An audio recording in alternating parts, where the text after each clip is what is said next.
Autistic ও প্রতিবন্ধী বিদ্যালয়ের স্বীকৃতি ও এমপিও ভুক্তির দাবিতে শিক্ষকদের মার্চ টু যমুনা কর্মসূচি আটকে দিয়েছে পুলিশ। দাবি মানতে ২৪ ঘন্টার মধ্যে আলটিমেটাম দিয়েছেন শিক্ষকরা।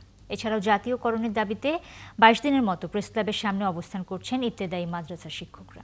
আর এমপিও ভুক্তির দাবিতে বিক্ষোভ করেছেন আরেক পক্ষ। মোহাইমিনুল খান অপুর প্রতিবেদনে বিস্তারিত। দুপুরে হঠাৎ করে মার্চ টু যমুনা অভিমুখে পদযাত্রা করে প্রতিবন্ধী বিদ্যালয়ের শিক্ষকরা।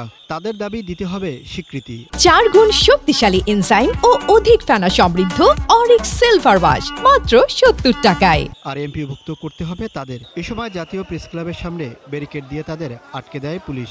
সেখানেই সড়কে শুয়ে পড়ে প্রতিবাদ করেন শিক্ষকরা। এখানে পুলিশের ধস্তাধস্তি হয় তাদের সাথে।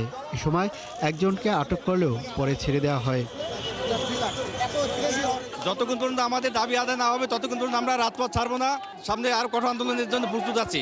মূলত বাংলাদেশের সুবিধা বঞ্চিত কিছু প্রতিবন্ধী বিদ্যালয় আছে, এদের এমপিও স্বীকৃতির দাবিতে এক দফা এমপিওভুক্ত করে তারপর আমরা যার যার বাড়ি চলে যাব। এর আগে আমাদের যদি মৃত্যুও হয়, মৃত্যুর আগ পর্যন্ত আমরা এই রাজপথ ছাড়বো না। পরে পুলিশের মধ্যস্থতায় প্রধান উপদেষ্টার বাসভবন যমুনায় যান শিক্ষক প্রতিনিধিরা। সেখান থেকে ঘণ্টা দুয়েক পর বেরিয়ে আসেন তারা।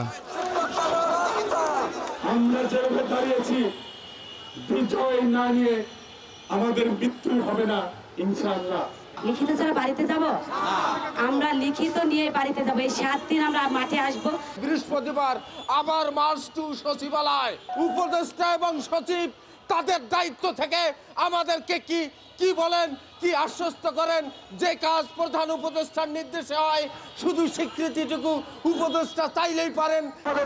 আমাদের দাবি। এদিকে ২২ দিনের মতো ইবতেদায়ী মাদ্রাসার শিক্ষকরা অবস্থান করছেন জাতীয় প্রেস ক্লাবের সামনে। দাবি আদায় না হওয়া পর্যন্ত বাড়ি ফিরবেন না বলেও জানান তারা। যতক্ষণ পর্যন্ত আমাদের দাবি আদায় না হয় এবং কঠোর থেকে কঠোরতম সিদ্ধান্তে পৌঁছাতে বাধ্য। যতদিন আসি মাঠ ছেড়ে আমরা যাব না। এতে লিখিত না আসছে আমরা, ঠিক আছে, মুখে আশ্বাসে আমরা কোনো হব না, আশ্বাসে নিঃশ্বাস করে দিয়েছে।